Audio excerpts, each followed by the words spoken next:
تیری عظمتوں سے ہوں بے خبر، یہ میری نظر کا قصور ہے۔ أعوذ بالله من الشيطان الرجيم، بسم الله الرحمن الرحيم. وإذ قال ربك للملائكة إني جاعل في الأرض خليفة قالوا أتجعل فيها من يفسد فيها ويسفك الدماء ونحن نسبح بحمدك ونقدس لك قال إني أعلم ما لا تعلمون. وعلم آدم الأسماء كلها ثم عرضهم على الملائكة فقال أنبئوني بأسماء هؤلاء إن كنتم صادقين. قالوا سبحانك لا علم لنا إلا ما علمتنا إنك أنت العليم الحكيم.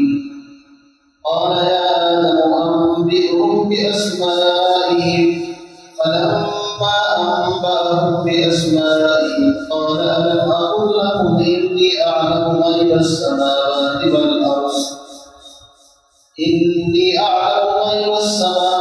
والأرض وأعلم ما تبدون وما كنتم تكتمون.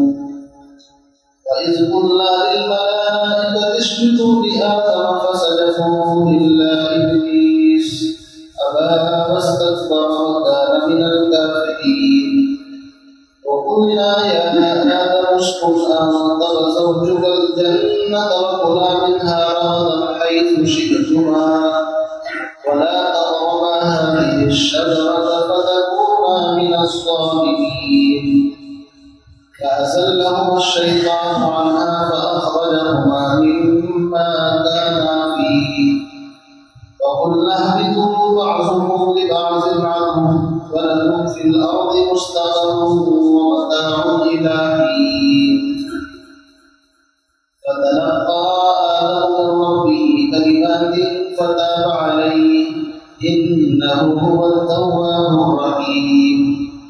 قلنا اهبطوا منها جميعا فإما يأتينكم مني هدى فمن تبع هداي فلا خوف عليهم ولا هم يحزنون. والذين كفروا وكذبوا بآياتنا أولئك أصحاب النار هم فيها خالدون. صدق الله العظيم.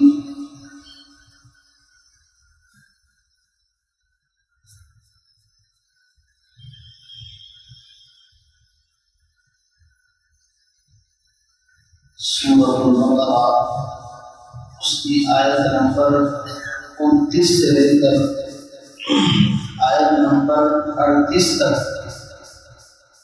آپ حضرات کے سامنے اس وقت تلاوت کی ہے۔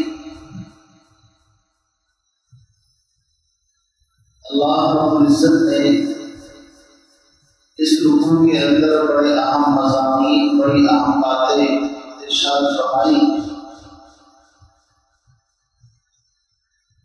اس سے پہلے رکوع کے اندر توحید، رسالت، آخرت، تین چیزوں کو بیان کیا گیا، اور آیت نمبر 28 جو اس سے پہلی آیت ہے اس میں اللہ نے فرمایا هو الذی خلق لکم ما فی الارض جميعا۔ اللہ رب العزت نے جو کچھ زمین میں ہے وہ سب انسانوں کے لیے بنایا۔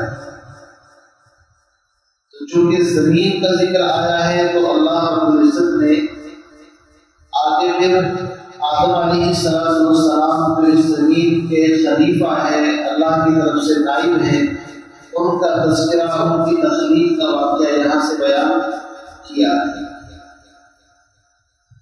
فرمایا وَإِذْ قَالَ رَبُّكَ لِلْمَلَائِكَةِ، اور اس وقت کو یاد کیجیے۔ لفظ اس کے معنی ہے اذکر، یعنی یاد کیجیے اس وقت کو جب کہا تیرے پروردگار نے فرشتوں سے انی جاعل فی الارض خلیفہ، جاعل کے معنی ہے خالق، میں بنانے والا ہوں زمین پر اپنا ایک نائب، اپنا ایک خلیفہ۔ قانون تو فرشتوں نے ادب کے ساتھ بارگاہ خداوندی میں عرض کیا اتجعل فیہا من یفسد فیہا ویسفک الدماء، اے ہمارے پروردگار کیا آپ ایسی مخلوق کو پیدا کرنا چاہتے ہیں جو زمین میں فساد پھیلائے گی، ویسفک الدماء اور خون ریزی یعنی قتل و قتال کرے، وَنَحْنُ نُصَدِّقُ بِحَمْدِكَ وَنُقَدِّسُ لَكَ، اور ہم آپ کی تسبیح اور تحمید کے لیے ہیں ہی۔ قَالَ إِنِّي أَعْلَمُ مَا لَا تَعْلَمُونَ، اللہ رب العزت نے اس کا حاکمانہ اور اجمالی جواب ارشاد فرمایا إِنِّي أَعْلَمُ مَا لَا تَعْلَمُونَ، میرے فرشتوں اس چیز کو میں جانتا ہوں اس کو تم نہیں جانتا۔ سوال یہ ہے کہ فرشتوں کے سامنے اللہ رب العزت نے آدم علیہ السلام کی پیدائش کا ذکر کیا، اور فرشتوں نے ادب کے ساتھ عرض کیا کہ آپ ایسی مخلوق کو کیوں پیدا کر رہے ہیں جو زمین پر قتل و قتال خوریزی کرے گی؟ تو سوال پیدا ہوتا ہے کیا فرشتوں کو مستقبل کا آئندہ ہونے والی چیزوں کا علم ہے؟ کیا وہ غیب جانتے ہیں؟ تو یاد رکھیے اس کے مفسرین نے کئی جوابات دیے ہیں۔ سب سے پہلا جواب تو یہ ہے کہ جب اللہ نے فرشتوں سے کہا کہ زمین پر اپنا خلیفہ نائب بنانا چاہتا، تو لفظ خلیفہ اس کے اندر یہ بات چھپی ہوئی ہے، موجود ہے کہ خلافت کی ضرورت اسی وقت پڑتی ہے جب لوگوں میں جھگڑے ہوں، فساد ہو، کسی طرح کی کوئی دقت پریشانی ہو، مینجمنٹ کرنے کے لیے لوگوں کو سیدھے راستے پر لانے کے لیے ہی خلیفہ کی ضرورت پڑتی ہے، ورنہ ہم ہیں۔ فرشتوں نے سوچا ہمارے اندر خلافت کی کوئی ضرورت ہے ہی نہیں، تو لفظ خلیفہ سے انہوں نے اس بات کو اخذ کیا کہ شاید اس آنے والی جو مخلوق ہے اس کے اندر یہ معاملہ موجود ہو۔ آج فرماتے ہیں کہ اللہ رب العزت نے ان سے بتایا تھا کہ اصل میں ایسی مخلوق مٹی سے بنانے والا، اس کے اندر قوت غضبیہ ہوگی، غصہ بھی ہوگا، اور قوت شہوانیہ بھی ہوگی یعنی شہوت بھی ہوگی۔ تو فرشتوں نے اس سے اندازہ لگا لیا کہ اس کے اندر شہوت ہے، شہوت کا نتیجہ یہ ہے کہ زنا اور گناہ کی طرف وہ مائل ہوں گے، اور قوت غضب غصے کا تقاضا یہ ہے کہ آپس میں مار پیٹ، لڑائی جھگڑے دنگے فساد ہوں گے۔ اس سے انہوں نے اندازہ لگا لیا۔ بہرحال اسی طریقے سے بعض فرماتے ہیں کہ اللہ رب العزت نے فرشتوں کے سامنے جب اس بات کا تذکرہ کیا تو فرشتوں نے قیاس کیا۔ قیاس کیا کیا؟ اس زمین پر اللہ رب العزت نے انسانوں سے پہلے جنات کو آباد کیا، اور جنات ایسی مخلوق ہے جس کو قرآن میں فرمایا کہ ہم نے انسانوں سے پہلے جنات کو پیدا کیا من نار السموم، اس آگ سے جو ایک طرح کی تبش اور لو والی آگ ہوتی ہے، اس سے جنات کو پیدا کیا۔ تو اس زمین پر انسانوں سے پہلے جنات آباد تھے، اور جنات کو آگ سے پیدا کیا ہے۔ ان کے اندر چونکہ غصہ تھا اور ان کے اندر غضب کی اعلیٰ درجے کی صلاحیت تھی، تو انہوں نے بہت جلدی اس زمین کو قتل و قتال، ریزی، لڑائی جھگڑوں سے بھر دیا۔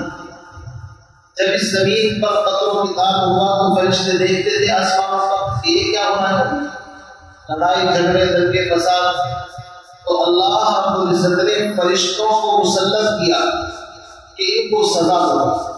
وہ زمین پر آئے تو جنات کو جزیروں میں پہاڑوں میں ادھر ادھر انہوں نے بھگا دیا اور کچھ کو قتل کر دیا، زمین کو خالی کرا دیا.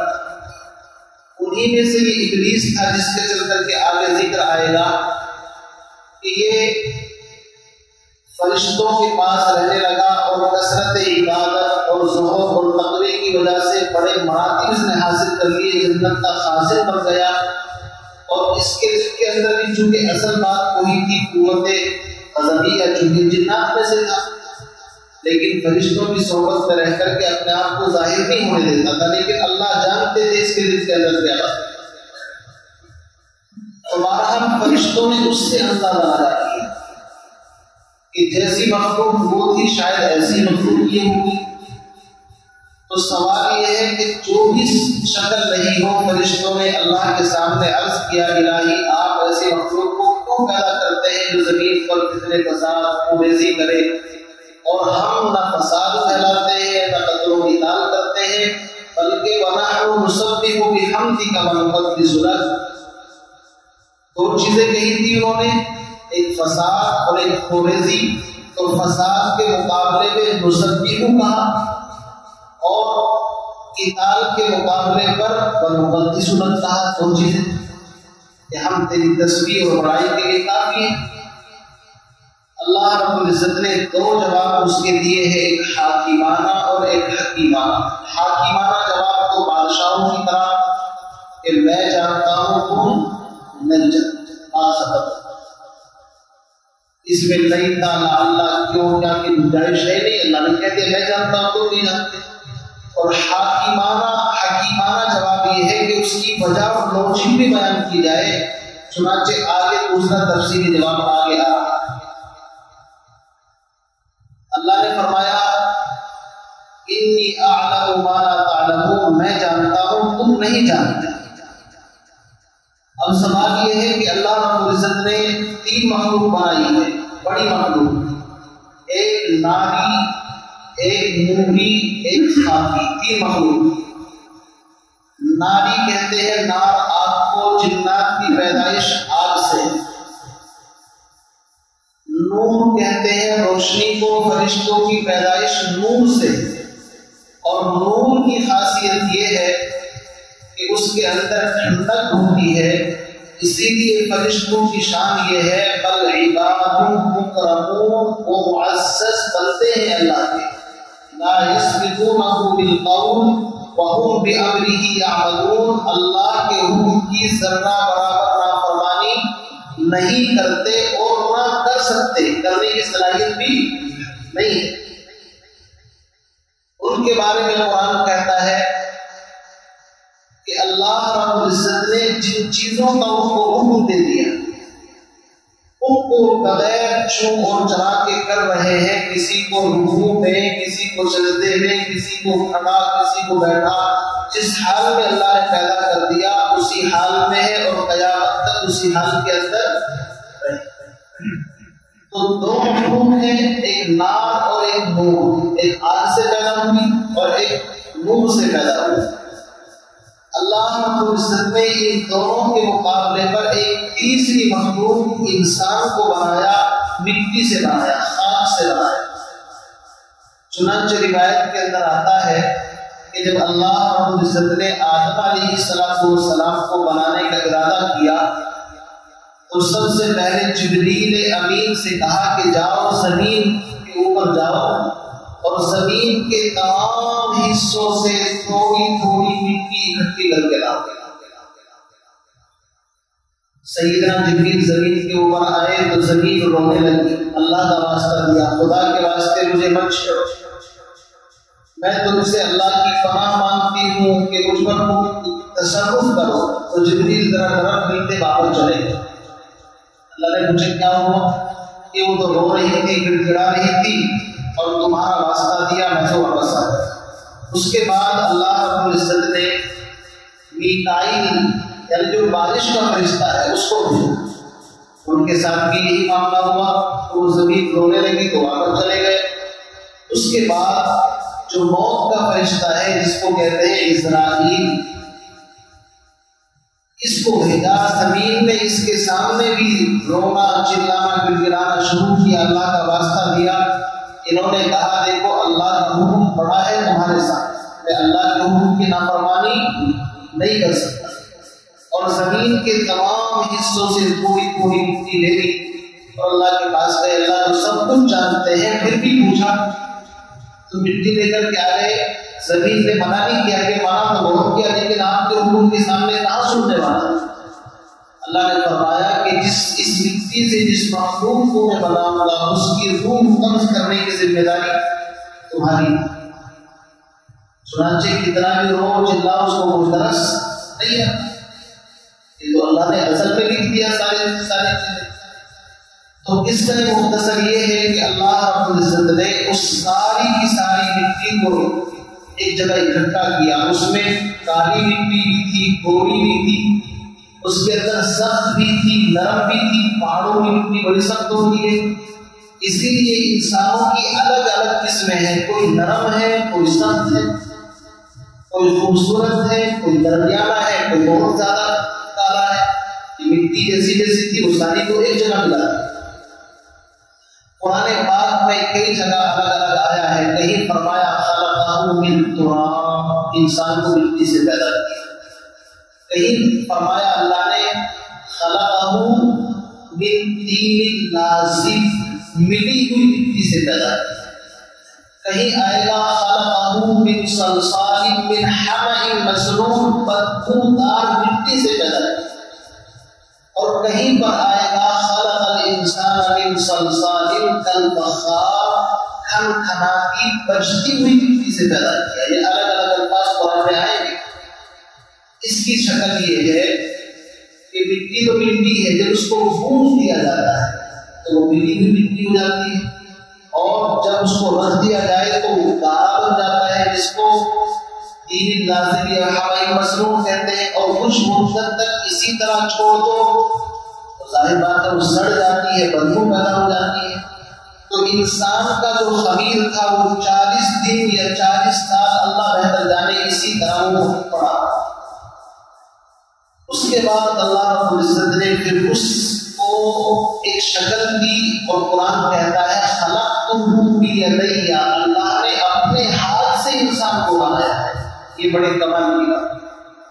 اللہ چاہتے فرشتوں سے بنا سکتے تھے، اس کی شکل بنا دو، اللہ چاہتے بس حکم دیتے کہ ایسی شکل بن سکتی تھی، لیکن لفظ جب ید آتا ہے تو یہ اللہ کی قدرت، اس کی عظمت بڑائی کی طرف اشارہ ہے کہ اس مخلوق کو اتنے اہتمام سے بنایا اللہ نے اپنے ہاتھوں سے، لیکن اللہ کے ہاتھ ہمارے ہاتھ کی طرح نہیں ہے، جو اس کی شان کے مناسب ہیں۔ ہم نہیں جانتے اللہ کے ہاتھ کیسے، بس ہمارا ایمان ہے اللہ کے ہاتھ ہے، لیکن وہ ہاتھوں کا محتاج نہیں۔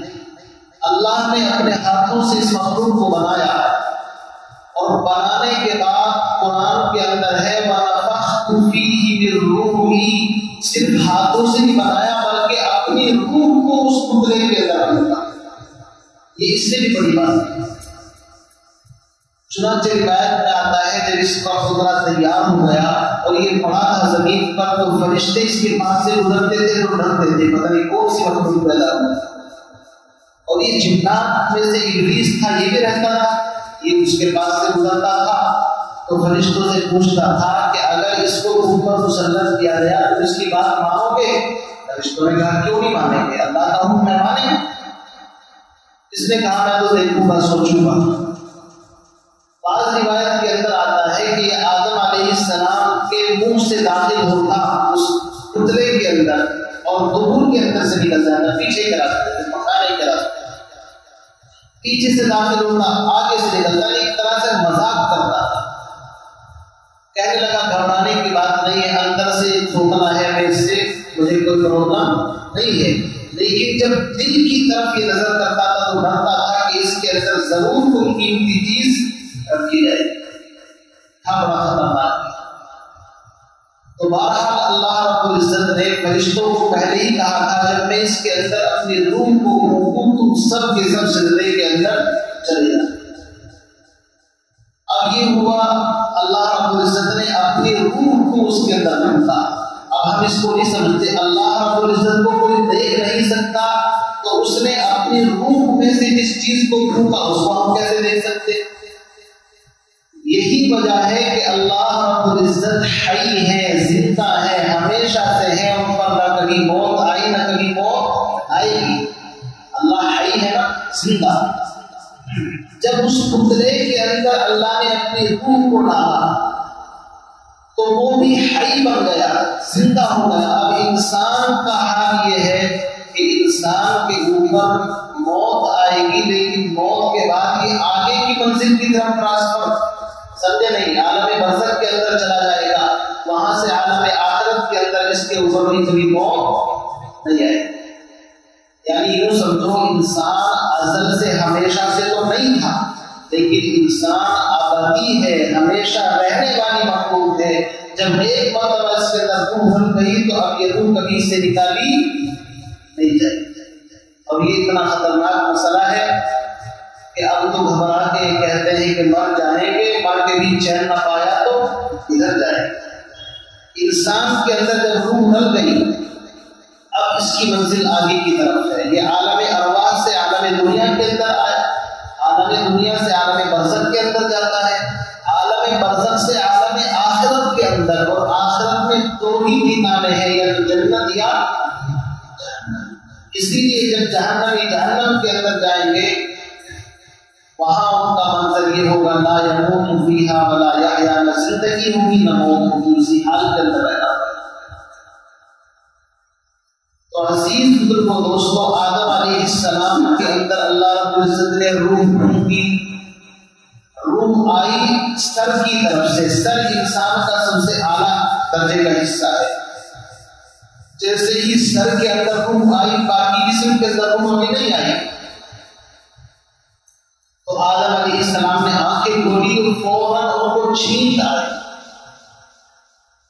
تو بعض روایت میں آتا ہے کہ آدم علیہ السلام نے خود کہا الحمدللہ، اور بعض روایت میں ہے فرشتوں کے ذریعے سے اللہ نے ان سے کہا کہ تم الحمدللہ۔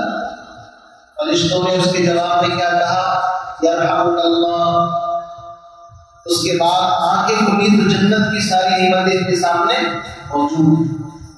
ابھی آدھے حصے تک روح پہنچی ہے، آدم علیہ السلام اٹھنے کی کوشش کرنے لگے۔ اللہ رب العزت نے قرآن میں فرمایا خلق الانسان من عجل، انسان جلد باز پیدا ہوا ہے۔ ابھی روح پوری نہیں آئی لیکن اٹھنے کی کوشش کر رہا ہے۔ آدم علیہ السلام کی اولاد کے اندر یہ صفت موجود ہے کہ ہر کام میں جلد بازی کرتے ہیں۔ آپ نے دیکھا ہوگا چونکہ ابا جان نے جلد بازی کی تو انہوں نے بھی جلد بازی شروع کر دی، تو جیسے ہی پورے جسم کے اندر روح آئی پھر تو انہوں نے جنت کی تمام چیزوں کے اندر یہ دیکھنا وہ دیکھنا گھومنا پھرنا شروع کر دیا، جانے کو پیدا کر دیا۔ ساری نعمتیں جنت کے اندر موجود، لیکن اس کے باوجود ان کے دل کے اندر ایک طرح کی کوئی بے چینی رہتی ہے۔ اللہ رب العزت کو تو سارا نظام چلانا تھا، زمین پر خلیفہ بنانا تھا۔ ایک دن یہ سوئے تو ان کی مائی پسلی سے اللہ رب العزت نے اما ابا کو پیدا کیا۔ جو انہوں نے آنکھ کھولی تو فوراً اس کی طرف ہاتھ بڑھایا، چونکہ جلد بازی تھی۔ اللہ نے فرمایا ابھی تو نکاح بھی نہیں ہوا بھائی، ابھی کیوں ان کی طرف تیزی کے ساتھ چلتے ہو؟ تو بہرحال آدم علیہ السلام کی مائی پسلی سے اما ابا کو پیدا کیا۔ پتہ یہ چلا کہ بغیر عورت کے بغیر بیوی کے جنت کی ساری نعمتوں کے اندر بھی آدم علیہ السلام کو تباہ چین سکون نہیں تھا۔ اسی لیے میں نے اس سے پہلے بھی عرض کیا کہ جہاں پر جنت کی نعمتوں کا ذکر آیا ہے وہاں پر اللہ نے فرمایا وَلَهُمْ فِيهَا أَزْوَاجٌ مُطَهَّرَةٌ پاکیزہ بیویاں۔ قرآن پاک میں اللہ رب العزت نے دونوں جگہ پر فرمایا وَمِنْ آيَاتِهِ أَنْ خَلَقَ لَكُم مِّنْ أَنفُسِكُمْ أَزْوَاجًا لِتَسْكُنُوا إِلَيْهَا، ہماری نشانیوں میں سے بڑی نشانی یہ ہے کہ ہم نے تمہاری جنس سے تمہارا جوڑا پیدا کیا تاکہ تم اس سے سکون حاصل کرو۔ اور سورہ اعراف میں فرمایا هو الذی خلقکم من نفس واحدہ وجعل منها زوجها ليسكن الیہا۔ ہماری طاقت وہ ہے کہ جس نے ایک ہی انسان یعنی آدم سے اما حوا کو پیدا کیا، کیوں؟ ليسكن الیہا، تاکہ اس سے سکون، راحت، آرام حاصل کرے۔ تو پتہ چلا کہ بیوی رفیق حیات، شریک زندگی، اور وہ اصل میں سکون کے لیے ہے۔ اور سکون کب ملے گا؟ جب دونوں کا مزاج ملتا، دونوں ایک دوسرے کا احترام کریں، ایک دوسرے کی قدر کریں، ایک دوسرے کو برداشت کریں۔ ایسا نہیں کہ معمولی باتوں پر جھگڑے، لڑائی، فساد، دنگے۔ آج کل تو گھر جہنم بنے ہوئے ہیں، طلاق کے جو کیسز ہیں وہ اسی وجہ سے۔ اللہ رب العزت نے اسی کی جنس سے اس کا جوڑا پیدا کیا، اس لیے فرمایا کہ جب حضرت آدم علیہ السلام اور وہ سب پیدا ہو گئے تو اس کے بعد اب اللہ رب العزت نے فرشتوں کو تفصیلی جواب دیا۔ ایک جواب تو دے دیا میں جانتا ہوں تم نہیں جانتے، لیکن فرشتوں کو اجازت دی کہ بھائی اس مخلوق کو پیدا کیوں کیا گیا ہے، کیا ریزن ہے، کیا وجہ ہے؟ تو اللہ رب العزت نے تفصیلی جواب دیا۔ ایک کلاس کی فرشتوں کو اور آدم علیہ السلام کو ایک جگہ ملایا اور تمام چیزوں کے نام جو قیامت تک اس زمین کے اوپر پیش آئیں گے، جیسے آسمان، زمین، چاند، سورج، حل، بیل، اردو اور دنیا بھر کی ساری اے ٹو زیڈ چیزیں، ان تمام چیزوں کے نام اللہ رب العزت نے آدم کو بتائے اور فرشتوں کو بتائے، یعنی ایک طریقے سے کلاس لگی ہے۔ اب اللہ رب العزت نے پہلے فرشتوں سے پوچھا کہ اگر تم اپنے دعوے کے اندر سچے ہو کہ زمین کی خلافت کی اس کو کوئی ضرورت نہیں، تو ان چیزوں کے ذرا نام بتاؤ جو ابھی ہم نے تم کو بتائے۔ تو فرشتے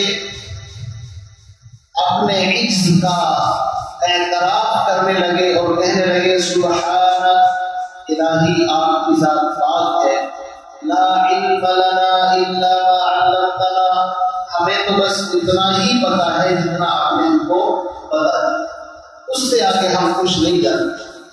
یعنی یوں سمجھیے کہ فرشتوں کے اندر جو اللہ نے صلاحیت رکھی ہے وہ صرف اتنی، کسی کو سبحان اللہ بتا دیا تو وہ سبحان اللہ بنتا ہے، الحمدللہ بتا دیا تو الحمدللہ بنتا ہے، اللہ اکبر تو اللہ اکبر، کسی کو بارش کے نظام پر لگا دیا وہ اپنی ڈیوٹی کو قیامت تک دیتا ہے، جس کو رزق پہنچانے پر لگا دیا وہ اس پر لگا ہوا ہے، اس کے اندر انٹرفیئر نہیں کرتے، نہ اپنی طرف سے کمی کرتے، نہ اپنی طرف سے زیادتی کرتے، ان کے اندر صلاحیت ہے ہی نہیں۔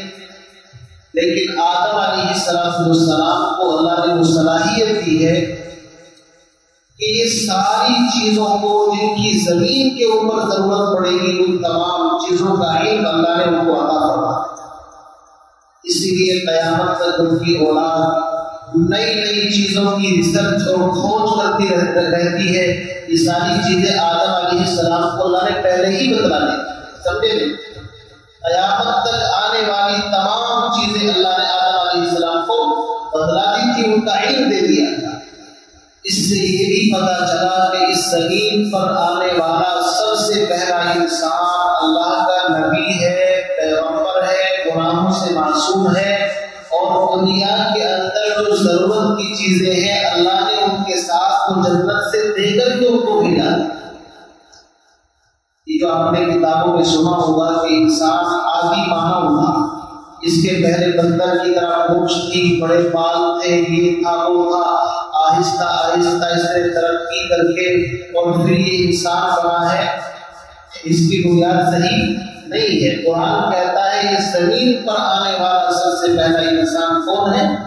آدم، ابو البشر، نبی ہے، اور نبی اپنی امت کے اندر سب سے افضل، سب سے عقل مند، سب سے ہوشیار اور سب سے تندرست اور سب سے بہترین انسان ہوتا ہے اپنی پوری زندگی۔ تو قرآن پاک میں اس چیز کو ختم کر اور ہم اس کا جواب سنیے، وَعَلَّمَ آدَمَ الْأَسْمَاءَ كُلَّهَا۔ آدم علیہ السلام کو اللہ تعالیٰ نے تمام چیزوں کی معرفت ان کے علوم عطا فرمائے۔ ثم عرضهم على الملائکہ، پھر ان ناموں کو فرشتوں پر پیش کیا، یعنی ایسا نہیں کہ آدم کی کلاس الگ لی ہو، وہ فرشتوں کو بتایا گا، پھر کیا امتحان ہوگا، سب کو بتایا۔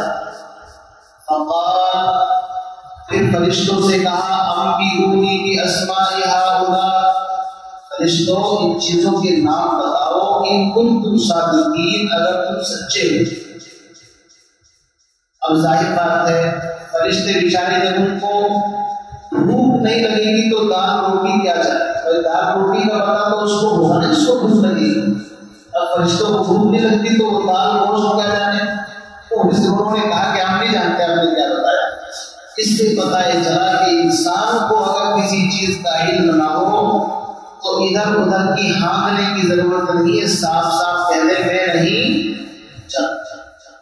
یہ بھی بڑی بات ہے کہ انسان کہے میں نہیں جانتا۔ فرشتوں نے کہا، سبحانک، تیری ذات پاک ہے، لا علم لنا الا ما علمتنا، ہمیں کچھ پتا نہیں سوائے اس کے جو کچھ آپ نے ہم کو سکھا۔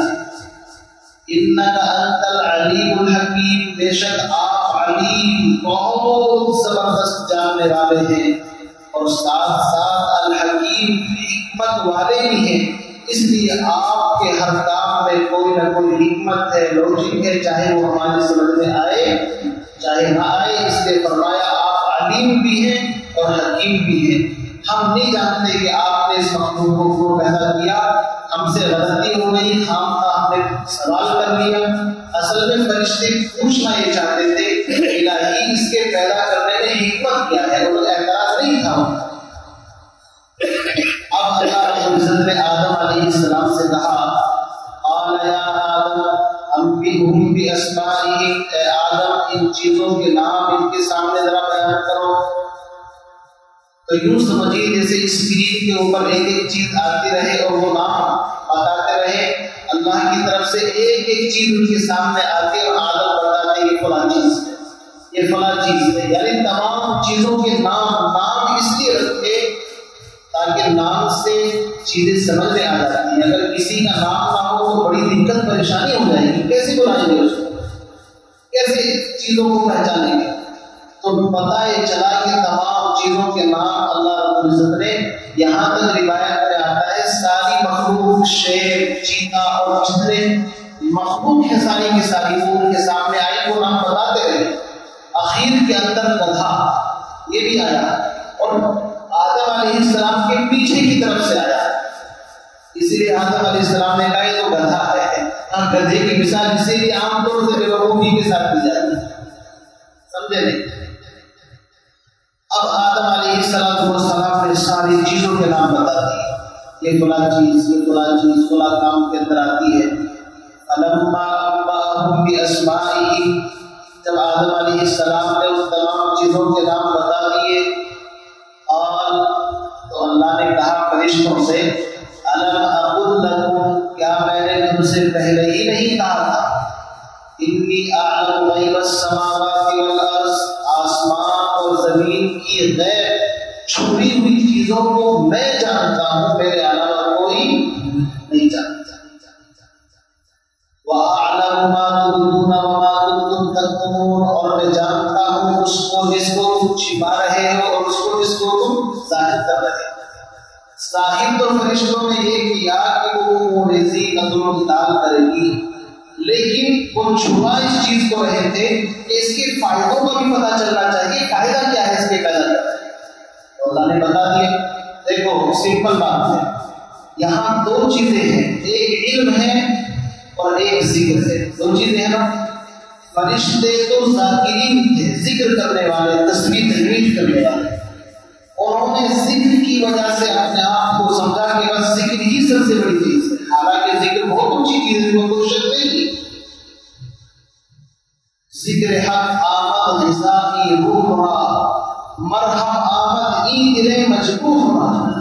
اللہ کا ذکر ایسے ہی ہے جیسے کہ کسی زخم کے اوپر مرہم رکھا جائے. تو ذکر بڑی چیز ہے، اس میں کوئی شک نہیں، لیکن ذکر سے بھی بڑی چیز علم ہے. کیا ہے؟ علم. علم ایک روشنی ہے، بغیر روشنی کے انسان منزل تک نہیں پہنچ سکتا. اگر صرف ذکر کر رہا ہے، علم ہے نہیں، تو گمراہی کا اندیشہ ہے. آپ نے وہ واقعہ سنا ہوگا عالم کا اور عابد کا. حدیث کے اندر فرمایا فقیہ واحد اشد علی الشیطان من الف عابد. ایک فقیہ عالم 1000 عابدوں کے مقابلے میں زیادہ بھاری ہے شیطان. ایک طرف 1000 تسبیح پڑھنے والے ہوں اور ایک طرف صرف ایک عالم ہو. وہ عالم اتنا خطرناک ہے کہ شیطان اگر ڈرتا ہے اس عالم سے، عابد سے نہیں ڈرتا. ایک مرتبہ اس نے اپنے چیلوں سے کہا کہ چلو تمہیں آج دکھاؤں عالم اور عابد میں کیا فرق ہے. چیلوں نے کہا جی چلو. رات کا وقت تھا، ایک عابد کی خانقاہ کے اندر، اس کے حجرے کے اندر مکان کے اوپر شیطان گیا اور جا کر کے کنڈا کھٹکھٹایا. اب اس کے پاس علم نہیں تھا لیکن ذاکر تھا بیچارہ، جو تسبیح بتا دی پڑھتا رہتا تھا. آواز دی جی کون؟ کہا کہ میں جبریل ہوں. کہا اچھا جبریل. وہ تو خوش ہو گیا، علم تو تھا نہیں، ذکر تھا بیچارے کے پاس، اس لیے آئے ہو. اللہ نے تمہاری عبادت قبول کر لی اور بس تمہیں معراج پر بلایا ہے. اب تو اور زیادہ خوش ہو گیا، معراج پر بلایا ہے. باہر ایک گدھا تھا، اس کے اوپر سوار کیا اور لے جا کر کے کہیں دھکا وکا دے دیا اس کو. اس کے بعد پھر وہ کسی عالم کے پاس گیا جو صرف علم رکھتا تھا، ذکر اس کی زندگی کے اندر نہیں تھا لیکن علم تھا. جا کر کے دروازہ کھٹکھٹایا اور اس نے کہا میں جبریل ہوں. بس اس عالم نے جیسے ہی سنا جبریل ہے، کہا لا حول ولا قوت الا باللہ العلی العظیم. اور یہ شیطان کے اوپر اتنا بڑا ہتھیار ہے لا حول ولا قوت الا باللہ کہ شیطان فوراً بھاگتا ہے. عالم جانتے تھے کہ یہ ابلیس ہو سکتا ہے مردود، چونکہ جبریل علیہ السلام کا کام تھا نبیوں کے پاس آنا اور حضور کے اوپر نبوت ختم، تو جبریل کا آنا بھی بند. بس اپنے لشکر کو لے کر کے بھاگا. کہا دیکھو خطرناک جو ہے وہ عالم ہے. اسی لیے جب مدرسے کے اندر بچہ دین سیکھنے کے لیے آتا ہے تو پوری ایڑی چوٹی کا زور لگا دیتا ہے کہ بچہ حافظ اور عالم یہ بننا چاہیے. اس کو پتا ہے یہ عالم بنے گا، پتہ نہیں کتنوں کو عالم بنائے گا آگے چل کر کے. اس لیے اس کی پوری کوشش ہوتی ہے وہ بچوں کے اوپر. اسی لیے مدرسے میں پڑھنے والے بچے زیادہ حاصل کرتے ہیں اسکول سے مقابلے. کیوں؟ شیطان کو بہکاتا ہے. اسی لیے بچے آتے کہ آج پیٹ میں درد تھا، چھوٹ چھوٹ اٹھتے رہتے ہیں. کیوں؟ اس لیے کہ شیطان ان کے اوپر پورا قبضہ جما لیتا ہے. اپنے بچوں کو سمجھایا کرو کہ بیٹا شیطان کے ساتھ تمہارا پنگا چل رہا ہے، سمجھے نہیں؟ شیطان کو اپنے اوپر حاوی مت ہونے. تو بہرحال عرض کرنے کا مطلب یہ ہے کہ عالم کا مقام یہ ہے کہ اللہ نے فرشتوں کو حکم دیا کہ وہ طالب علم کے قدموں کے نیچے اپنے پر بچھاتے ہیں. عالم کا تو وہ مقام دامنی شیخ ہماری نہ چاہیے ہو اور دامن نچوڑ دیں تو فرشتے کو ضرور ہے. اگر عالم اپنا دامن نچوڑے گا تو اللہ کی قسم فرشتوں کے پروں کے اوپر ہوتے ہیں. چونکہ ہمارا عقیدہ ہے، اللہ کے نبی نے فرمایا حدیث کے اندر کہ طالب علم کے قدموں کے نیچے فرشتے اپنے پر بچھاتے ہیں. اتنا اونچا مقام ہے. تو آدم علیہ السلام کی جو فضیلت ہے وہ علم کی وجہ سے، اس وجہ سے علم کی وجہ سے. اور فرشتے ذکر کو لیے بیٹھتے تھے کہ بھائی ہم تو تسبیح کرتے ہیں. آدم کو اللہ نے علم بھی عطا فرمایا، ذکر بھی عطا فرمایا. لیکن فرشتوں کے پاس ذکر ہے، علم نہیں ہے. اسی لیے فرمایا جب بندہ قرآن پڑھتا ہے تو فرشتے اپنا ذکر چھوڑ کر کے قرآن کی تلاوت سننے کے لیے آ جاتے ہیں. وجہ کیا ہے؟ فرشتے قرآن کی تلاوت نہیں کر سکتے، صرف سن سکتے. کتنی بڑی دولت اللہ نے انسان کو عطا فرمائی کہ انسان پڑھ بھی سکتا ہے، سن بھی سکتا ہے، لیکن فرشتے صرف قرآن سنتے ہیں۔ وَإِذَا قُرِئَ الْقُرْآنُ فَاسْتَمِعُوا لَهُ وَأَنصِتُوا لَعَلَّكُمْ تُرْحَمُونَ۔ اللہ قرآن میں فرماتا ہے جب قرآن پڑھا جائے خاموش ہو کر کے سنا۔ یہیں سے مسئلہ نکالا امام جب قرآن پڑھے مقتدی کو پیچھے قرات نہیں کرنی چاہیے، خاموش ہو کر کے سنا۔ اور اگر امام کے پیچھے قرات پوری چالو کر دے تو گڑبڑ ہو جائے گی۔ امام پڑھ رہا ہے تو خاموش ہو کر کے سنا۔ بہرحال آدم علیہ السلام کو اللہ نے علم عطا فرمایا۔ اب یہ سارا مسئلہ جب ہو گیا، اب آگے چلتے ہیں۔ وَإِذْ قُلْنَا لِلْمَلَائِكَةِ اسْجُدُوا لِآدَمَ، تو اللہ نے تو پہلے ہی کہہ رکھا تھا جب میں آدم کو پیدا کروں سب سجدے میں چلے جائیں۔ تو اب یہاں فرماتے ہیں اس وقت کو یاد کرو جب ہم نے فرشتوں سے کہا آدم کو سجدہ کرو، فَسَجَدُوا، تو سارے کے سارے فرشتے سجدے میں چلے گئے الا ابلیس، سوائے ابلیس۔ اس کے دل کے اندر تو پہلے ہی یہ تھا کہ میں زمین پر بڑا ہوں، مجھے خلافت ملنی چاہیے، اس کے اندر تو تکبر تھا۔ ابا واستکبر، اللہ فرماتے اس نے انکار کیا، واستکبر اور تکبر کیا، وکان من الکافرین، اور یہ کافرین میں سے ہو گیا، انکار کرنے والوں میں سے۔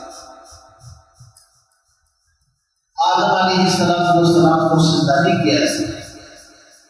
قرآن میں اس کا ذکر ہے، اللہ نے اس سے پوچھا ما منعک الا تسجد اذ امرتک، جب میں نے حکم دیا اس کے باوجود سجدہ کیوں نہیں کیا؟ تو اللہ کے سامنے دلیلیں دے، پتہ یہ چلا کہ اللہ کے سامنے دلیل دینا یہ شیطان کا کام ہے اور گردن جھکانا فرشتوں کا۔ اس نے کیا کہا؟ انا خیر منہ، میں اس سے بہتر ہوں۔ اور دلیل کیا دے رہا؟ خلقتنی من نار، مجھے آپ نے آگ سے پیدا کیا، وخلقتہ من طین، اسے آپ نے مٹی سے پیدا کیا، اور آگ اوپر کو جاتی ہے، مٹی نیچے قدموں کے اندر رہتی ہے، اپنے دماغ سے دلیل ڈھونڈی میں افضل۔ اللہ رب العزت چاہتے اس کا جواب دے سکتے تھے، لیکن ہر سوال کا جواب نہیں دیا، چونکہ سوال غلط تھا، اس کا اعتراض غلط تھا۔ اگر آپ آگ اور مٹی کی خصوصیات کو جمع کریں تو آگ کا کام ہے جلنا جلانا، اور مٹی کا کام ہے چیزوں کو پیدا کرنا۔ ایک دانہ ڈالو پوری آگ اگا کر کے تم کو دے دیں گے۔ مٹی کے اندر تو سونے چاندی اور پتہ نہیں دنیا بھر کے خزانے موجود ہیں، اور آگ کے اندر کون سے خزانے ہیں؟ آگ کو خزانوں کو جلا دیتی ہے۔ تو جواب دیے جا سکتے تھے، لیکن اللہ نے اس کا جواب نہیں دیا، چونکہ جواب کی ضرورت ہی نہیں۔ اللہ نے کیا کہا اس کے جواب میں؟ اخرج، گیٹ آؤٹ، تم یہاں سے نکلو، جنت میں رہنے کے لائق نہیں۔ کسی نے کہا کہ یا شیطان مارا ایک سجدے کے نہ کرنے سے، اگر لاکھوں برس سجدے میں سر مارا تو کیا مارا؟ اور بڑے موسی کو مارا، نفس امارہ کو مارا، نہنگ کو اسدہا اور شیر در مارا تو کیا مارا؟ انسان، چیتے اور سانپ اور دنیا بھر کی زہریلی چیزوں کو مارتے ہیں، اتنا بڑا کمال نہیں۔ کمال یہ ہے کہ انسان اپنے نفس کو گزرنا، اس لیے کہ نفس جو ہے اس نے ہی شیطان کو شیطان بنایا ہے۔ شیطان سے پہلے تو کوئی شیطان نہیں تھا، نفس تھا، نفس نے اس کو شیطان بنایا۔ تو اللہ نے کیا کہا؟ یہاں پر نہیں ہے وہ اہبطوا کا لفظ آئے، تو اس نے ابا انکار کیا اور تکبر کیا۔ پتہ یہ چلا کہ تکبر بڑی خطرناک چیز ہے۔ حدیث کے اندر فرمایا من تواضع للہ رفعہ اللہ، جو تواضع کرتا ہے اللہ اس کو بلند کرتے ہیں، ومن استکبر، اور جو تکبر کرتا ہے، وضعہ اللہ، اللہ اس کو ذلیل و رسوا کرتا ہے۔ تکبر مکنسی نہار بسر، کہ روزے زدسترائی بسر، تکبر نہیں کرنا چاہیے، اس لیے کہ تکبر کرنا انسان کو ہلاک و برباد کرتا ہے۔ تکبر عزازی ناخار کر، زندہ لعنت گرفتار کر، تکبر تکبر نے عزازیل کو شیطان بنا دیا اور لعنت کے قید خانے میں گرفتار کر دیا۔ تو تکبر بھائی صاحب بڑی خطرناک چیز ہے۔ اصل چیز تواضع ہے، عاجزی ہے، انکساری ہے۔ اچھا، ایک صحابی نے سوال کیا، اے اللہ کے رسول، انسان اچھے کپڑے پہنتا ہے، اچھا جوتا پہنتا ہے، اچھا رہنا چاہتا ہے، کیا یہ تکبر ہے؟ حضور نے فرمایا یہ تکبر نہیں، ان اللہ جمیل یحب الجمال، اللہ خوبصورت ہے، خوبصورتی کو پسند فرماتے ہیں۔ تکبر دو چیزوں سے بنتا ہے، یاد رکھنا۔ تکبر کتنی چیزوں سے بنتا ہے؟ دو چیزوں سے۔ الکبر بطر الحق وغمط الناس، تکبر دو چیزوں سے بنتا ہے۔ پہلی چیز ہے حق کو جھٹلانا اور لوگوں کو حقیر سمجھنا۔ یاد رکھنا اس بات کو، فرمانے لگا سکتے کسی پہ بڑا متکبر ہے۔ دو چیزیں اگر ہیں، حق بات کو جھٹلا رہا ہے تو ہم کہہ سکتے ہیں کہ بھائی متکبر ہے۔ حق بات کے سامنے تو سرنڈر ہونا چاہیے نا، فرشتے سرنڈر ہو گئے، ہمیں پتا نہیں، اور حق بات کہی جا رہی ہے لیکن پھر بھی اڑ گیا، میں نہیں مانتا، تو سمجھو اس کے دل کے اندر تکبر ہے۔ تکبر کی دو نشانیاں ہیں، الکبر بطر الحق، حق بات کو جھٹلانا، وغمط الناس، اور لوگوں کو حقیر سمجھنا، یہ اس سے گھٹیا ہے، کم ہے، سمجھو یہ متکبر ہے۔ باقی اچھا کپڑا پہننا، اچھا مکان، یہ چیزیں تکبر نہیں ہے۔ صحابی نے سوال کیا، بہت اچھا ہے۔ اور یاد رکھیے حدیث کے اندر فرمایا من کان فی قلبہ مثقال حبۃ من کبر لا يدخل الجنہ، جس انسان کے دل کے اندر رائی سرسوں کا دانہ، رائی کے دانے کے برابر تکبر ہوگا، حدیث کے اندر فرمایا یہ انسان جنت میں داخل نہیں ہو سکتا۔ اتنی خطرناک بیماری ہے تکبر۔ تکبر کا وائرس اتنا خطرناک، رائی کے دانے کے برابر بڑا ہی تکبر۔ کیوں؟ حدیث میں فرمایا الکبریاء ردائی، بڑائی میری چادر ہے۔ اللہ فرماتے ہیں بڑا تو میں ہوں، اسی لیے نماز میں کیا کہتے ہیں؟ اللہ اکبر، اللہ اکبر، اذان میں، تکبیر میں اور ساری چیزوں میں تو یہی ہے کہ اللہ سب سے بڑے اور وہ خود بڑا بننا چاہتا ہے۔ فرمایا کہ جو بڑائی چھیننا چاہتا ہے میں اس کو ٹکڑے ٹکڑے کر دیتا ہوں۔ تو شیطان کا بیڑا غرق کس چیز سے ہوا؟ ایک تو حسد تھا، آدم سے جلنا، اور دوسرے تکبر، بڑائی۔ اب کیا ہوا؟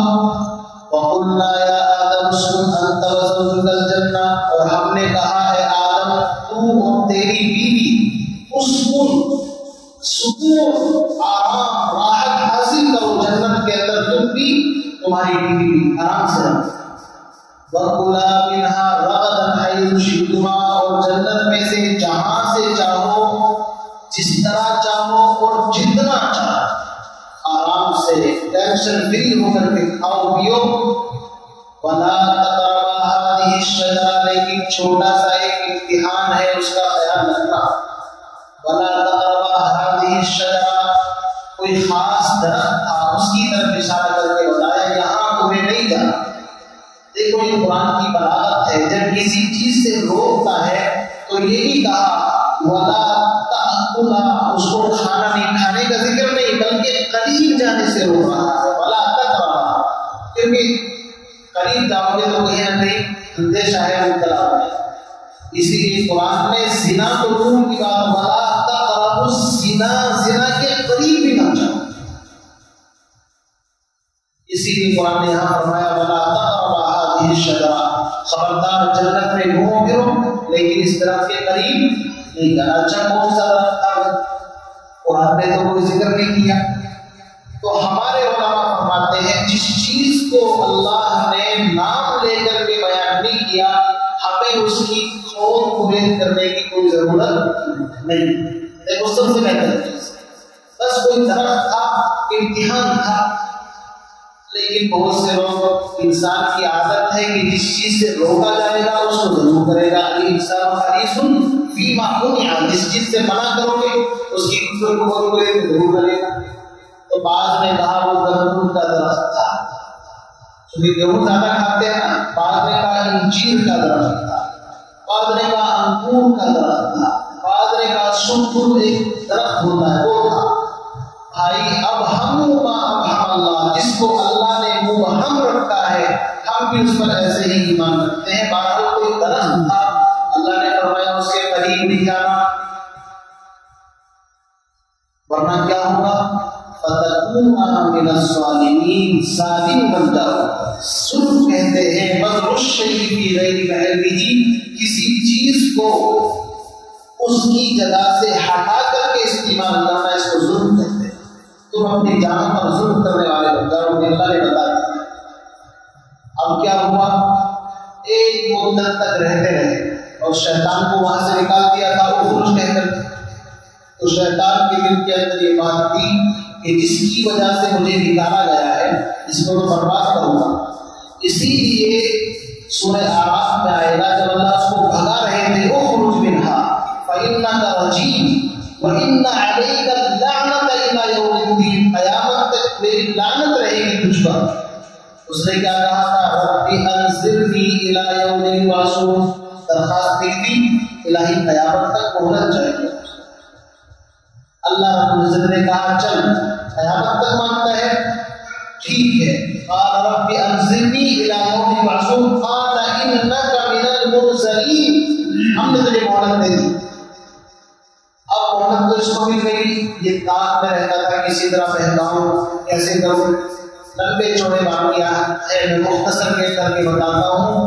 اس نے کسی طریقے سے جنت کے قریب گیا اور جا کر کے وہاں پر خوشامد برآمد کی. اس نے جنت کے اندر جو ایک سانپ تھا, سانپ, اور وہ اونٹ کی طرح تھا, بڑے بڑے پیر, اور جنت کے سب سے خوبصورت جانوروں میں اس کا شمار ہوا. کسی طریقے سے اس کے اوپر پٹی پڑھائی اور اس کے منہ کے اندر بیٹھ کر کے کس طرح جنت کے اندر پہنچا, واللہ اعلم, مختلف روایتیں ہیں.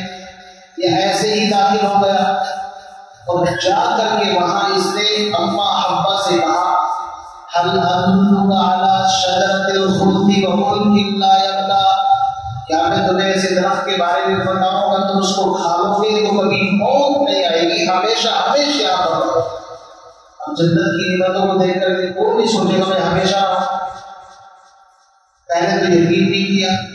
قرآن کہتا ہے وَقَاسَمَهُمَا أَنِّي لَكُمَا لَمِنَ النَّاصِحِينَ, قسمیں کھا کھا کر کے اس نے بیان کیا اللہ کی قسم یہ وہ ہے, اللہ نے تمہیں اس لیے منع کیا ہے کہ تم ہمیشہ یہاں پر رہو, یعنی کسی طریقے سے پٹری پڑھا کر کے جہاں سے لے. اور آدم علیہ السلام کو اللہ سے عشق تھا, وہ چاہتے تھے اللہ رب العزت مجھ سے راضی رہے, ہمیشہ جنت میں رہوں. تو کسی طریقے سے اما حوا نے وہ درخت جو بھی تھا اس کو چکھا. ابا جان نے منع نہیں کیا, غلط کرنا صحیح نہیں ہے, لیکن بعض روایت میں اما حوا نے کہا دیکھو مجھے کچھ نہیں ہوا, آپ بھی کھا. تو جیسے ہی آدم علیہ السلام نے اس کو چکھا تو منع دونوں کو کیا تھا, تو عتاب دونوں کے اوپر آیا. کیا اثر ہوا, فبدت لهما سوآتهما, ان کے جسم سے جنت کی لباس جو رومانی لباس تھا وہ اتر گئے اور برہنہ ہو گئے. اب جیسے ہی ایک دوسرے کو مطلب برہنہ ننگے حالت کے اندر دیکھا تو شرم کی وجہ سے وہ ادھر بھاگ رہے, وہ ادھر بھاگ رہے. جنتوں کے جو پیڑ تھے, درخت تھے, ان کی طرف بھاگے. کوئی درخت پناہ دینے کے لیے تیار نہیں, چونکہ اللہ کی نافرمانی غصہ ہے. اللہ انجیر کے درخت کے قریب ہوئے, بعض روایت میں آدم علیہ السلام چھپ گئے. اللہ نے کہا کہاں ہو, کہ مجھے شرم آ رہی ہے آپ کے سامنے آتے ہوئے. اللہ نے کہا ما نہاکما ربکما عن هذه الشجرة, کیا میں نے تم کو پہلے منع نہیں کیا تھا؟ جی منع تو کیا تھا. اب آدم علیہ السلام ندامت اور شرمندگی کے باعث اللہ کے سامنے آنا نہیں چاہتے, لیکن اللہ تو ساری چیزوں کو جانتا ہے. اللہ نے کہا اہبطوا منها جميعا, اب تم نے نافرمانی کر دی, جاؤ تم زمین کے اوپر. اسی کو فرمایا فَأَزَلَّهُمَا الشَّيْطَانُ عَنْهَا, شیطان نے ان کو پھسلا دیا, بہکا دیا.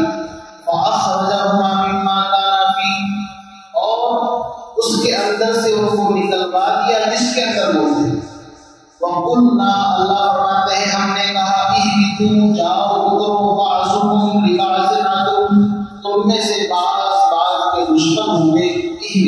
کو کہا؟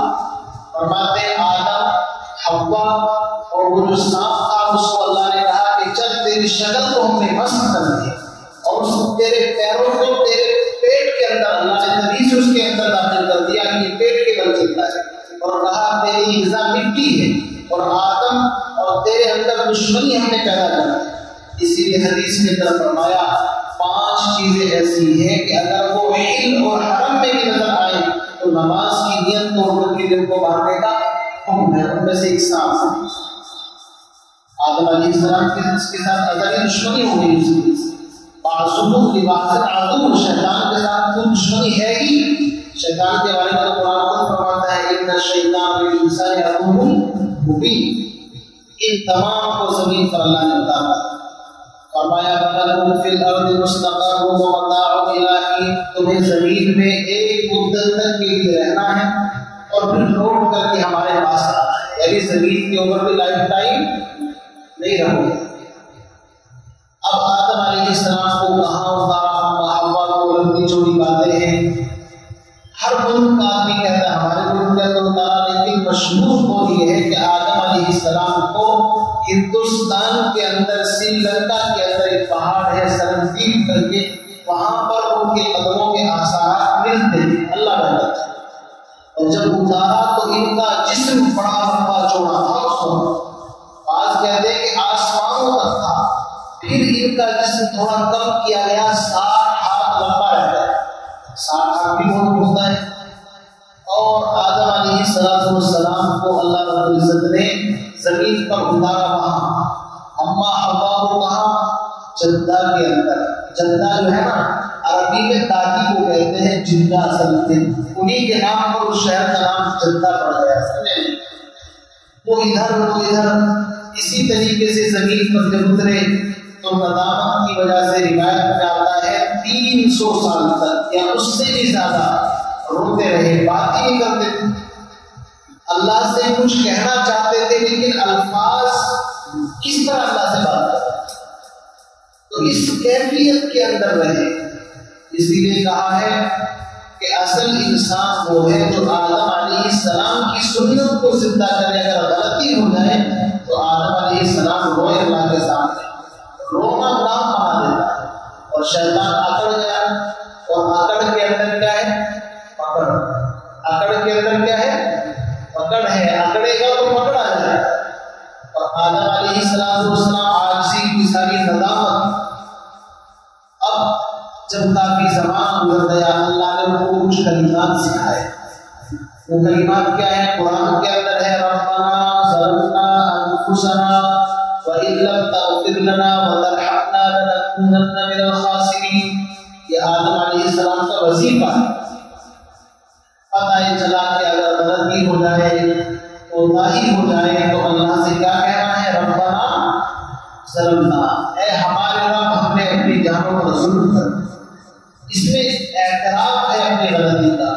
وَإِن لَّمْ تَغْفِرْ لَنَا، اگر آپ نے ہم کو معاف نہ کیا، وَتَرْحَمْنَا اور رحم نہ کیا، لَنَكُونَنَّ مِنَ الْخَاسِرِينَ تو ہم کو گھاٹے خسارے کے اندر چلے گئے۔ یہ کلمات آدم علیہ السلام کی زبان پر جاری ہوئے، اللہ نے ان کی توبہ قبول کر دیا۔ اچھا، بعض ضعیف روایتوں میں اس طرح بھی آتا ہے کہ آدم علیہ السلام نے حضور کے وسیلے سے دعا مانگی، آپ نے سنا، لیکن یہ کوئی مضبوط روایت نہیں۔ جب قرآن نے صاف دعا بتا دی ربنا ظلمنا انفسنا، تو کھینچ تان کرنے کی ضرورت بھائی کیا ہے؟ اس روایت کا ماحصل یہ ہے کہ اللہ نے پوچھا کہ تم محمد کے وسیلے سے مانگتے ہو، یہ محمد کو تم کہاں سے جانے؟ یہ رسول کے حق ہے۔ آدم علیہ السلام نے کہا الہی جب آپ نے میرے اندر روح ڈالی تو میں سنتا بھی تھا، دیکھتا بھی تھا، میری نگاہ سب سے پہلے عرش کے اوپر گئی تو میں نے وہاں دیکھا لا الہ الا اللہ اور محمد رسول اللہ۔ اس طرح اس روایت کو بیان کرتے ہیں، اللہ کا نظر ہے۔ میں نے وہی وقت سمجھ لیا تھا کہ محمد کوئی عظیم ہستی ہے کہ جس کا نام اپنے نام کے ساتھ، تو اس روایت میں پھر آگے ہے کہ اگر اس کو پیدا نہ کرتا تو تجھے بھی پیدا نہ کرتا۔ یہ زمین آسمان ساری چیزوں کو میں اسی کی وجہ سے پیدا کیا۔ تو ہم کہتے ہیں چلو یہ روایت بھی مان لیتے ہیں، کوئی بات نہیں، لیکن اگر نہ بھی ہو تو ربنا ظلمنا انفسنا قرآن کہتا ہے۔ یہی سے اختلاف پیدا ہوتا ہے کہ وسیلہ ماننا چاہیے یا نہیں ماننا چاہیے۔ یہ ساری بحثیں اسی طرح سے وجود نظر آتی ہیں۔ بہرحال فتلقى آدم من ربه کلمات فتاب علیہ، فرماتے ہیں آدم علیہ السلام نے سیکھ لیے اپنے رب سے کچھ کلمات۔ یہاں پر اما حوا کا ذکر نہیں، جواب یہ ہے قرآن پاک کا اصول ہے، ضابطہ ہے کہ عورتیں مردوں کے تابع ہیں، ہر حکم مردوں کو دیا جاتا ہے، عورتیں ضمن اس کے تابع تو بہت ہوئی۔ اللہ رب العزت نے ستاری کا معاملہ فرمایا، پردہ پوشی کا معاملہ فرمایا کہ عورت چھپانے کی چیز ہے، دکھانے کی چیز نہیں ہے۔ اسی لیے قرآن پاک میں جگہ جگہ پر یا ایھا الذین آمنوا کہہ کر کے ایمان والے مردوں کو خطاب دے کے عورتیں بھی اس کے اندر داخل ہیں۔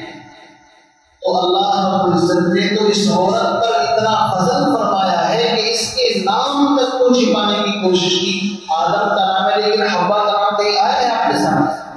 نہیں آیا۔ کیوں؟ عورت کے معنی ہی پردہ ہے، عورت کی آواز بھی پردہ ہے، عورت کا جسم بھی پردہ ہے۔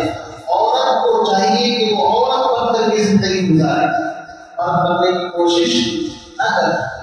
فرمایا فتلقى آدم من ربه کلمات فتاب علیہ، بس اللہ نے اس کی توبہ قبول فرمائی۔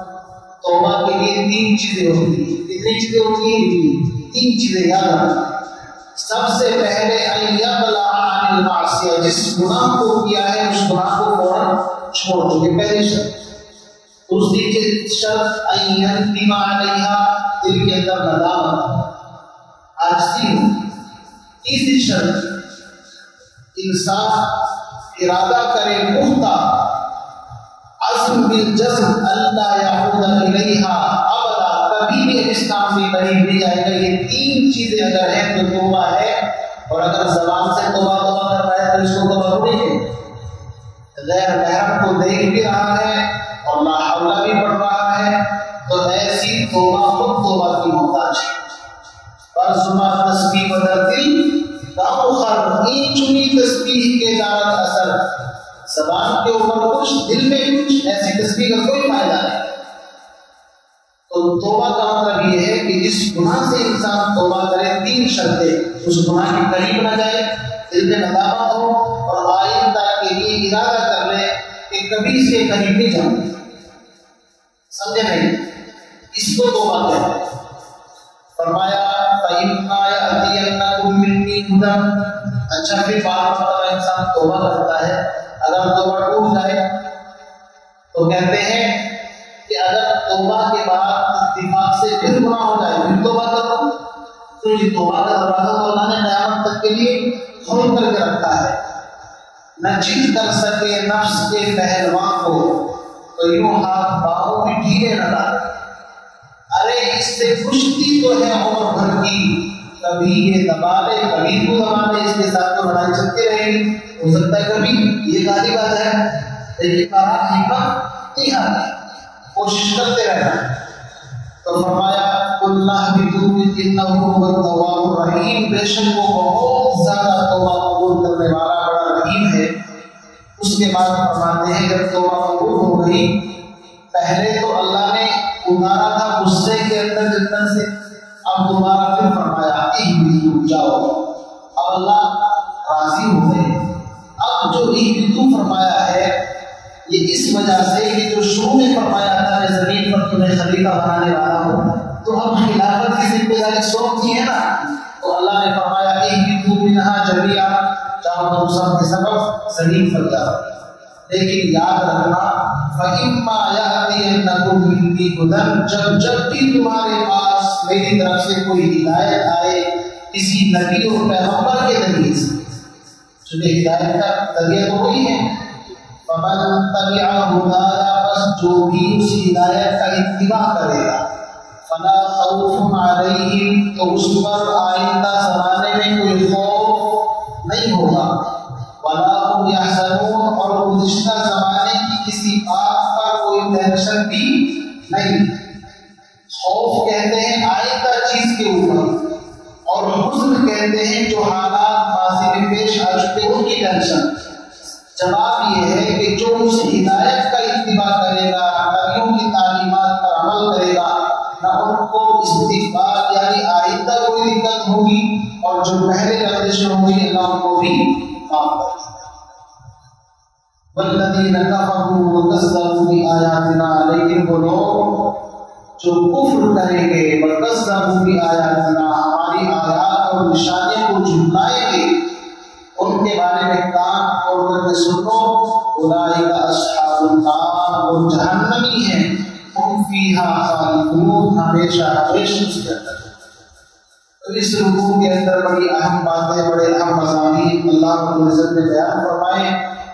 تو اس سے پتہ چلا کہ آدم علیہ السلام اس زمین پر اللہ کی طرف سے نائب اور خلیفہ ہے، اور نائب جو ہوتا ہے وہ اصل مالک کے حکموں کا پابند ہوتا ہے، اس کی اپنی مرضی نہیں ہوتی، اس کو جتنا کہا جائے اتنا کرنا ہوتا ہے، اس میں کبھی زیادتی نہیں کر سکتا۔ اسی لیے تمام نبی اللہ کے حکموں کے پابند ہوتے ہیں، وہ اپنی مرضی سے کچھ بھی نہیں کرتے۔ قرآن کہتا ہے وَمَا يَنطِقُ عَنِ الْهَوَىٰ إِنْ هُوَ إِلَّا وَحْيٌ يُوحَىٰ، نبی اپنی مرضی سے کسی انسان کو کچھ نہیں کرتے، اللہ کے حکم اور اللہ کی وحی کے پابند ہوتے ہیں، اس وحی کی روشنی میں انسانوں کو تعلیم دیتے ہیں۔ تو بہرحال آدم علیہ السلام سے سلسلہ چلا، حضور علیہ السلام کے اوپر آ کر کے مکمل ہوا، اور حضور کے بعد پھر یہ انسانوں کے اندر خلافت آئی، اور 30 سال تک حضور علیہ السلام کے بعد اسی طرح اسلام کا نظام چلا، خلیفہ اول، خلیفہ دوم، خلیفہ رابع، اس کے بعد پھر ملوکیت اور بادشاہیت آئی، اور اس کے بعد پھر اور حالات خراب ہوئے، اور قیامت تک پھر اسی طریقے سے آخری زمانے کے اندر حضرت مہدی علیہ الرضوان کا ظہور ہوگا، عیسیٰ علیہ السلام کا نزول ہوگا، ہے نا، ان کا نزول ہوگا، اور مہدی علیہ الرضوان کا ظہور ہوگا، پھر امت اسی حال پر آئے گی، فَإِمَّا يَأْتِيَنَّهُم مِّنِّي هُدًى، ہدایت کے اوپر، اور پھر وہ آخری مرحلہ ہوگا۔ اللہ تعالیٰ سے دعا فرمائے ہم تمام کو ان باتوں پر عمل پیرا ہونے کی سعادت اور توفیق نصیب فرمائے، اور ہم تمام کو عاجزی انکساری کی دولت سے مالامال فرمائے۔ چونکہ اس واقعے سے بڑا سبق یہ ملتا ہے کہ شیطان کے اندر حسد بھی تھا، اور اس کے اندر کبر اور بڑائی بھی تھی۔ تو اصل میسج یہ ہے کہ انسان کو، بنی آدم کو کبر اور بڑائی کے قریب نہیں جانا چاہیے۔ عاجزی انکساری آدم کی صفت ہے، اور اس سے یہ پتہ چلا غلطی دو طرح کی ہوتی ہے۔ ایک غلطی وہ ہوتی ہے جو اچانک دھندلے سے ہو جائے، جیسے آدم علیہ السلام سے قرآن میں ہے کہ فنسیا ولم نجد لہ عزما، آدم سے بھول ہو گئی۔ اور ایک غلطی وہ ہے جو جان بوجھ کر کے کرے شیطان، اسی لیے کہا کہ غلطی جو نہ کرے وہ رحمان ہے، اللہ کی ذات ہے، اسے غلطی نہیں ہوتی، اور غلطی کر کے جو پچھتائے وہ انسان ہے، اور غلطی کر کے اس پر جو اڑ جائے وہ شیطان ہے۔ تو غلطی تو ہو سکتی ہے، الانسان مرکب من الخطأ والنسیان، انسان غلطی سے بنا ہے، لیکن حدیث کے اندر فرمایا کہ خیر الخطائین التوابون، سب سے بہترین خطا کار وہ ہے جو توبہ کرنے والا ہے۔ بردرآور بدتئے وگریختہ آپ روئے خود زعیسی آریختہ، انسان سے غلطی ہو جائے تو ربنا ظلمنا انفسنا وإن لم تغفر لنا وترحمنا لنکونن من الخاسرین، اس وظیفے کو اپنی زندگی کے اندر داخل کر لے جو مقام اللہ رب العزت نے آدم علیہ السلام سے چھین دیا تھا، اس سے بھی آگے مقام پر پہنچا۔ اسی لیے کسی نے کہا ہے فرشتوں سے بہتر ہے انسان بننا، فرشتوں سے بھی انسان بہتر ہے بھائی صاحب، یہ وجہ سمجھنا، فرشتوں سے بہتر ہے انسان بننا، مگر اس میں لگتی ہے محنت زیادہ، تھوڑی محنت کرنی پڑتی ہے، مجاہدہ کرنا۔ فرشتوں کی عبادت تو اضطراری ہے، اضطرار سمجھتے ہیں، ایسا ہے جیسے کوئی بٹن دبا کے بعد چالو ہو گئی کوئی چیز، اور انسان کی عبادت اختیاری ہے، اور اختیار سے جو عبادت کی جاتی ہے وہ عبادت اضطراری عبادت سے سینکڑوں درجہ افضل ہے، بہتر ہے، سمجھے نہیں؟ ہاں، اور فرشتوں میں گناہ کرنے کی صلاحیت نہیں، اس لیے جبریل علیہ السلام اگر یوں کہے کہ میں نے آج تک کسی غیر محرم کی طرف نگاہ اٹھا کر کے نہیں دیکھا، میں نے حرام لقمہ پیٹ کے اندر نہیں کھایا، تو ہم کہیں گے جناب محترم کوئی بڑا کمال نہیں ہے، اس لیے کہ آپ کھاتے ہی نہیں ہیں، آپ کے اندر دیکھنے کی صلاحیت نہیں، آپ کو کیا پتا چلے گا یہ لڑکی ہے کھپا ہے؟ کمال تو اس کا ہے جس کے اندر گناہ کی صلاحیت ہے، استعداد ہے، اور جس کو بھوک لگتی ہے وہ چاہے حرام کھائے چاہے حلال کھائے، لیکن پھر اللہ کے حکم کو سامنے رکھ کر کے اللہ کے غصے سے ڈر کر کے انسان بچ جائے، یہ سب سے بڑا کمال ہے۔ سمجھ بات آ رہی ہے بھائی؟ یہ ہے انسان کی فضیلت، یہ کمال نہ فرشتوں میں ہے نہ جنات کے اندر ہے، اس لیے اللہ نے اس تیسری مخلوق کو پیدا فرمایا۔ اللہ تعالیٰ ہم تمام کا اپنے وقت پر خاتمہ ایمان پر نصیب فرمائیں۔ وآخر دعوانا الحمد للہ رب العالمین۔